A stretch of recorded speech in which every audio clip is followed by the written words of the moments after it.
کیا آپ جانتے ہیں کہ مسجد نبوی کا سبز گنبد ایک زمانے میں سفید رنگ کا ہوا کرتا تھا؟ گنبد خضرا یعنی سبز گنبد مسجد نبوی صلی اللہ علیہ وآلہ وسلم کی سب سے نمایاں تعمیرات میں سے ایک ہے۔ اسے حضور نبی اکرم صلی اللہ علیہ وآلہ وسلم، حضرت ابوبکر صدیق اور حضرت عمر فاروق رضی اللہ تعالی عنہما کی قبروں کے اوپر بنایا گیا ہے۔ رسول اللہ صلی اللہ علیہ وآلہ وسلم کی قبر پر پہلا گنبد 600 سال کے بھی بعد بنایا گیا تھا، اور سب سے پہلا گنبد سن 1279 میں سلطان قلاوون نے بنایا تھا، اور یہ لکڑی کا تھا۔ مورخین کے مطابق 1837 میں سبز پینٹ کیے جانے سے قبل اسے طویل ترین عرصے تک سفید اور بعد میں بینگنی نیلے رنگ سے پینٹ کیا گیا تھا۔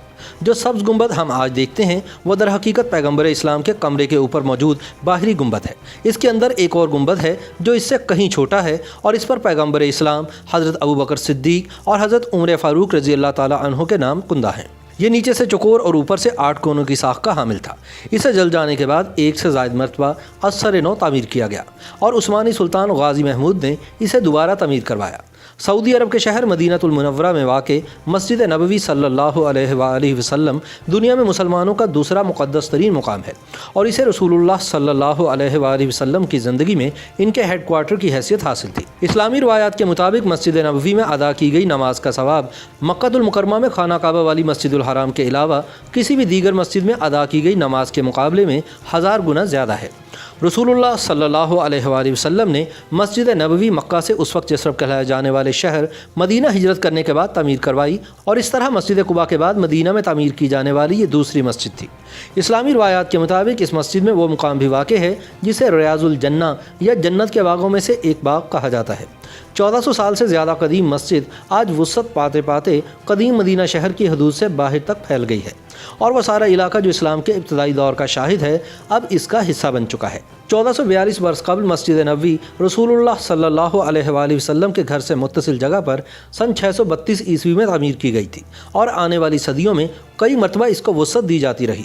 مورخین کے مطابق سن 1909 میں جزیرہ نما عرب میں مسجد نبوی صلی اللہ علیہ وآلہ وسلم وہ واحد عمارت تھی جہاں روشنی کے لیے بجلی کا استعمال کیا جاتا تھا۔ سعودی فرمانروا شاہ عبداللہ بن عبدالعزیز کے دور میں مسجد نبوی کی توسیع کا سب سے بڑا منصوبہ شروع کیا گیا۔ اس منصوبے کی تکمیل کے بعد ہر برس کروڑوں عقیدت مندوں کی منزل بننے والی اس مسجد میں بیک وقت 18 لاکھ افراد کے نماز پڑھنے کی گنجائش پیدا ہو گئی۔ ابتدا میں مسجد نبوی کا رقبہ صرف 98 × 115 فٹ تھا، تاہم آنے والے ادوار میں مسجد کو کئی مرتبہ وسعت دی گئی تاکہ دنیا بھر سے آنے والے لوگوں، خاص طور پر حجاج کرام کے لیے ایک وقت میں نماز ادا کرنے کی زیادہ سے زیادہ گنجائش پیدا کی جا سکے۔ اپنے ابتدائی رقبے کے لحاظ سے مسجد نبوی اب 100 گنا بڑی ہے اور تقریباً پورے قدیم شہر پر پھیلی ہوئی ہے۔ مسجد کی بیرونی دیوار اب جنت البقیع کے قبرستان سے مل گئی ہے، جو رسول اللہ صلی اللہ علیہ وآلہ وسلم کی زندگی میں شہر کے مضافات میں تھا۔ نبی آخر الزمان حضرت محمد مصطفیٰ صلی اللہ علیہ وآلہ وسلم نے مدینہ المنورہ پہنچنے پر مسجد کے لیے زمین 10 دینار میں 2 یتیموں ساحل اور سہیل سے خریدی تھی۔ اس سے قبل یہ زمین کھجوریں سکھانے کے لیے استعمال ہوتی تھی۔ رسول اللہ صلی اللہ تعالی علیہ وسلم نے خود اس مسجد کی تعمیر میں شرکت کی تھی۔ تعمیر کے لیے پتھر کی بنیادوں کا استعمال کیا گیا اور مٹی کی دیواریں بنائی گئیں۔ کھجور کے درختوں کے تنے اور شاخیں چھت کے لیے استعمال کی گئیں۔ اس وقت مسجد کے 3 دروازے تھے، اور اس کا رخ مسجد الاقصی کی جانب تھا، جو کہ اس وقت کا قبلہ تھا۔ اس میں غریبوں اور مسافروں کو پناہ دینے کے لیے ایک سایہ دار حصہ بھی بنایا گیا تھا۔ بعد میں قبلے کا رخ تبدیل کر کے کعبے کی جانب کر دیا گیا تھا، اور ایک دروازے کو بند کر کے دوسری سمت میں ایک اور دروازہ بنا دیا گیا۔ مسجد کا ابتدائی رقبہ 1050 مربع میٹر تھا، اور ہجرت کے 7 برس بعد حضور نبی اکرم صلی اللہ علیہ وآلہ وسلم کی ہدایت پر اسے بڑھا کر 1425 مربع میٹر کر دیا گیا۔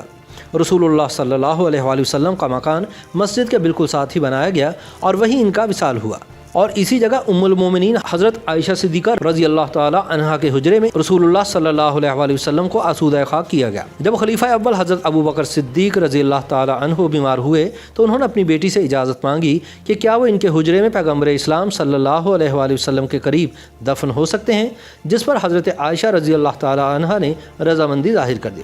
خلیفہ دوم حضرت عمر بن خطاب رضی اللہ تعالی عنہ نے بھی ایسا ہی کیا، اور انہیں بھی پیغمبر اسلام